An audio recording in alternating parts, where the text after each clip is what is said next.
दोस्तों जैसे कि मैंने पिछली वीडियो में राहु और सूर्य की बात की थी, तो मैं इस वीडियो में आपसे राहु और चंद्रमा की बात करने जा रहा हूँ। तो सबसे पहले हमें चंद्रमा को समझने की ज़रूरत है, क्योंकि राहु के बारे में तो पहले भी बात हो चुकी है और आप बहुत अच्छी तरह से अब सीख भी गए हैं। दोस्तों, चंद्रमा आपके इमोशन हैं, तो सबसे ज़्यादा जो इफ़ेक्ट करते हैं पूरी लाइफ में, इमोशन इफ़ेक्ट करते हैं। और उसके बाद चंद्रमा की बहुत सारी चीज़ें ऐसी हैं जो बहुत इम्पोर्टेंट हैं। माता का कारक भी चंद्रमा होता है, एटमॉस्फेयर आपका चंद्रमा होता है, ट्रैवलिंग आपकी चंद्रमा होती है, आपकी सोच, मतलब मन का कारक है तो मन में आपके क्या चल रहा है, ये सब चीज़ें चंद्रमा होते हैं। और ब्लेम चंद्रमा होता है, खर्च चंद्रमा होता है, केमिकल चंद्रमा होता है। बहुत सारी चीज़ें हैं जो चंद्रमा से रिलेटेड होती हैं। तो दोस्तों, ये सारी चीज़ें ऐसी हैं कि ये बहुत इफ़ेक्ट डालती हैं, और सबसे बड़ा इफ़ेक्ट जो डालती हैं ज्योतिष के अगर नज़रिए से देखते हैं, तो राहु और चंद्रमा का जो कहीं भी कॉम्बिनेशन होता है, मतलब कर्क राशि में राहु हो, या चंद्रमा की 7वीं दृष्टि राहु पर पड़ रही है, या चंद्रमा और राहु एक साथ बैठे हैं, या चंद्रमा के नक्षत्र में राहु बैठा है, या 4th हाउस में बैठा है, तब भी ऐसी आ सकती है स्थिति। तो ऐसे में ये वाला जो कॉम्बिनेशन होता है, इसको ज्योतिष में बड़ा डेंजरस कॉम्बिनेशन बोला जाता है। और डेंजरस क्यों बोला जाता है, इसके पीछे बहुत बड़ा रीज़न है। क्योंकि राहु किसी भी चीज़ को बढ़ा देता है, अधिकता कर देता है, और चंद्रमा डर भी है। तो इस कॉम्बिनेशन में जो जातक है, उसके अंदर डर बैठने की संभावनाएं बहुत हो जाती हैं। और वो भी डर कौन सा? क्योंकि राहु है, जिसका डर का पता नहीं है कि वो किससे डर रहा है, मतलब अनजाना डर बैठा। और जब अनजाना डर किसी के ऊपर हावी होने लगता है, तो वो व्यक्ति मानसिक संतुलन खो देता है, पागल हो सकता है। अब आप इसकी गंभीरता को समझ सकते हैं कि ये कॉम्बिनेशन कितना खतरनाक भी हो सकता है। और सबसे बड़ी बात यह है कि जब मन भ्रमित हो गया, क्योंकि राहु भ्रमित करने वाला है, तो मन जहाँ भ्रमित हो गया, तो वो व्यक्ति किसी भी काम को करने लायक नहीं बचता है, परेशान हो जाता है, स्ट्रेस में हो जाता है। तो इसीलिए ये इतना गंभीरता से देखना ज़रूरी हो जाता है। दूसरा, जो राहु जब चंद्रमा के साथ जुड़ता है, तो चंद्रमा माता है, तो कहीं ना कहीं माता के अंदर राहु के गुण आ जाते हैं। राहु के गुण का मतलब, अगर हम निगेटिव से देखें, तो माता जो है ना, जादू टोना, ये ऊपरी हवा, भूत प्रेत, इन चीज़ों में विश्वास करने वाली हो सकती हैं। और माता के साथ साथ चंद्रमा बड़ी बेटी भी है, तो ये असर बेटी पे भी आ सकता है। और सासू माँ भी चंद्रमा ही कहलाती हैं, बड़ी बहन भी चंद्रमा ही कहलाती हैं।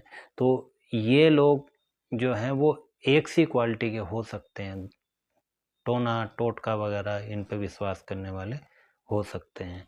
दूसरा, चंद्रमा आपकी ट्रैवलिंग है, तो राहु से जब ये जुड़ जाता है, तो चंद्रमा आपका नेटल प्लेस भी होता है, क्योंकि आपको पता है कि चंद्रमा जहाँ जिस राशि में होता है, वो उसी से आपका नाम सर्च किया जाता है, नक्षत्र के आधार पे, चरण के आधार पे। चंद्रमा जो है ना, आपका मदरलैंड होती है, मतलब जहाँ पे आप पैदा हुए हैं।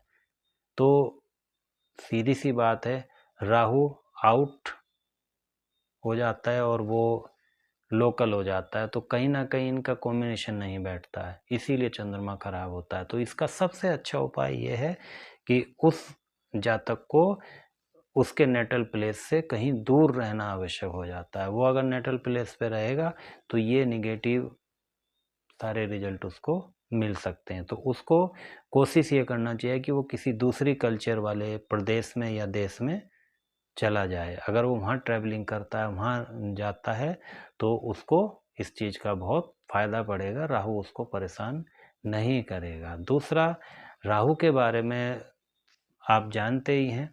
अब चंद्रमा के बारे में बात हो रही है, तो चंद्रमा जब राहु से जुड़ जाता है, तो हमने इमोशन की बात कर ली है, फिर अब हम धोखे की बात करते हैं, क्योंकि चंद्रमा धोखा है, खर्च है ना। तो नुकसान भी चंद्रमा है, तो जब राहु उससे जुड़ जाएगा तो नुकसान भी वो हमेशा बड़ा ही होगा। जब भी नुकसान होगा बड़ा होगा। अब राहु की दशा आ जाए या चंद्रमा की दशा आ जाए तो आप ये समझिए कि उस जातक को बड़ा नुकसान होने के पूरे पूरे चांसेस हो जाते हैं, बड़ा ब्लेम लगने के पूरे पूरे चांसेस हो जाते हैं। तो चंद्रमा की दशा आए या राहु की दशा आए तो हमेशा उस जातक को इस चीज़ पे सावधानी रखने की आवश्यकता है कि आपके साथ ये चीज़ हो सकती है। तो उसका सबसे अच्छा तरीका है चंद्रमा ट्रैवलिंग है। आप ट्रैवलिंग करने लग जाइए। चंद्रमा आपका एटमॉस्फेयर भी है, तो आप तुरंत एटमॉस्फेयर चेंज कर दीजिए। और राहु के साथ जब चंद्रमा होता है तो वो जातक क्या करता है, राहु वाले व्यक्ति, राहु लो क्वालिटी वाले जो होते हैं, लो स्तर वाले जो व्यक्ति होते हैं वो भी होते हैं। तो कहीं ना कहीं उसका जो एक एटमॉस्फेयर होगा ऐसे व्यक्तियों के साथ ज़्यादा होगा कि जो नीचे स्तर के लोग होंगे, जो आपको नीचे ही खींचेंगे। कहते हैं ना कि एटमॉस्फेयर जितना अच्छा होता है, जितने अच्छे एटमॉस्फेयर वाले लोग बैठते हैं तो वैसा ही आपका मन और दिमाग हो जाता है। तो ऐसे में क्या है कि आपको एटमॉस्फेयर चेंज करने की ज़रूरत है। तो आप एटमॉस्फेयर चेंज करके अपने से सक्सेस लोगों के पास, पढ़े लिखे लोगों के पास, अपने सेम प्रोफेशन वाले लोगों के पास जब बैठेंगे तो वो आपको अलग एटमॉस्फेयर देंगे, आपको ज्ञान भी देंगे। तो सबसे बड़ा इसका उपाय यही है कि आप जब भी इसकी दशा आए एटमॉस्फेयर अपना चेंज कर दीजिए, चेंजेस लेके आ जाइए। और ये नुकसान का कारक है, तो नुकसान कैसे करता है कि ये इमोशन चंद्रमा है, तो इमोशन आपके इतने बढ़ जाएंगे, इतने बढ़ जाएंगे, क्योंकि इसका बढ़ाने का काम है राहु का। तो इमोशन इतने बढ़ जाएंगे कि आप बार बार डरने लगेंगे, बार बार रोने लगेंगे। आपको हर जगह एक डर सा महसूस होगा कि ये मेरे से दूर चला जाएगा, या ये ट्रैवल पे जा रहा है तो इसके साथ पता नहीं क्या होगा, हम ट्रैवल पे जा रहे हैं हमारे साथ क्या होगा, कहीं ये वो तो नहीं गिर जाएगा। मतलब एक तरह का डर बैठना शुरू हो जाएगा। तो ये ज़्यादा इमोशनल होने की वजह से होता है। तो दोस्तों मेरा एक सुझाव इसमें ये भी है कि जिस बच्चे की नेटल चार्ट में अगर कहीं भी चंद्र राहु का कॉम्बिनेशन बनता है तो उस बच्चे को भूल के भी डराना नहीं चाहिए। जैसे आमतौर पे माँ और बड़े लोग डरा देते हैं कि सोने के लिए डरा रहे हैं कि ये आ जाएगा, वो आ जाएगा, सो जा, खा ले, ये मतलब कई चीज़ों में डराते हो। तो इस तरह का उसके साथ नहीं करना चाहिए, क्योंकि वो बच्चा आगे चल के डर सकता है। दूसरा, ऐसा बच्चा जंतर मंतर जादू टोनों में पड़ सकता है, तो ऐसे बच्चों के सामने कभी भी इस तरह की बातें नहीं करनी चाहिए कि उसका बिलीव वहाँ पे बने। क्योंकि राहु भ्रमित करता तो मन भ्रमित कर देगा, और ऐसे बच्चों के ऊपर इसका असर भी बहुत जल्दी होता है, क्योंकि मन का बंधन हो गया ना, बंधन बोलते हैं राहु। तो कोई भी उसका मन बांध सकता है, यदि कोई चाहे तो उस पर असर हो सकता है अगर उसका चंद्रमा बहुत ज़्यादा वीक होके काम कर रहा, मतलब मन इतना वीक है कि वो तुरंत विश्वास कर ले रहा है। तो ये चीज़ भी देखनी बहुत ज़रूरी है। दोस्तों चंद्रमा के साथ बहुत सारी चीज़ें जुड़ी होती हैं। चंद्रमा केमिकल भी होता है, और केमिकल हो गया, और राहु खुद एक जहर है। तो अब आप समझिए जहरीला केमिकल हो गया। तो इससे आप क्या अंदाज़ा लगा सकते हैं? मतलब कहने का ये है कि राहु और चंद्रमा वाला व्यक्ति सुसाइड अटेम्प्ट भी कर सकता है अगर वो बहुत ज़्यादा नेगेटिव हो जाता है, क्योंकि उसके इमोशन इतने ज़्यादा गड़बड़ आ जाएंगे कि वो सुसाइड टेंडेंसी तक जा सकता है। और वो सुसाइड करने का उसका तरीका भी क्या होगा कि वो कोई ना कोई जहरीला केमिकल सेवन करेगा। क्यों? क्योंकि चंद्रमा आपका फूड भी है, तो वो फूड के रूप में ग्रहण करेगा सुसाइड के लिए भी। और ऐसा जो जातक होता है ना, उस चंद्रमा फूड है, राहु अनकल्चर्ड है, तो वो क्या करता है कि दूसरे की कल्चर का फूड ज़्यादा पसंद करता है। फास्ट फूड हुआ, थाई फूड हुआ, और चाइनीज़ फूड हो गए, इस तरह के फूड, मतलब रफ एंड टफ उसका फूड होता है। तो वो उसको और ज़्यादा राहु को जो है ना निगेटिव करके प्रबल करता है। तो ऐसे बच्चों को कभी भी जो है ना फास्ट फूड से दूर ही रहना चाहिए, कभी नहीं खाना चाहिए। चलो कभी अगर शौक की बात है तो कभी ले लिया, लेकिन बहुत बड़ा गैप होना चाहिए, क्योंकि खाने का उसको विशेष ध्यान देना पड़ेगा। उसको जो है ना एक कल्चरल फूड ज़्यादा देना चाहिए, फास्ट फूड नहीं देना चाहिए। और उसके बाद चंद्रमा की अगर हम बात करते हैं तो चंद्रमा के साथ मैंने ये चीज़ बता दी है कि माँ के गुण कैसे होंगे। और चंद्रमा के साथ अगर राहु होता है तो रुकावट भी है। चंद्र राहु है तो कहीं ना कहीं माता से उनकी इतनी ज़्यादा मतलब बनेगी नहीं, क्योंकि एक क्या बोलते बैलेंस नहीं बन पाता है, क्योंकि माँ अपनी बात कहेगी और बेटी अपनी बात कहेगी तो वो चीज़ उनको समझ नहीं आएगी, क्योंकि राहु एक प्रैक्टिकल नॉलेज भी है ना, तो वो किसी के कहने में आने वाले नहीं होते। वो प्रैक्टिकली देखते हैं, प्रैक्टिकली करके देखते हैं सब चीज़ कि भाई इसमें क्या है, मुझे सामने देखना है, मुझे किसी की सुन के बात नहीं करनी है ना। तो प्रैक्टिकल सोच होती है।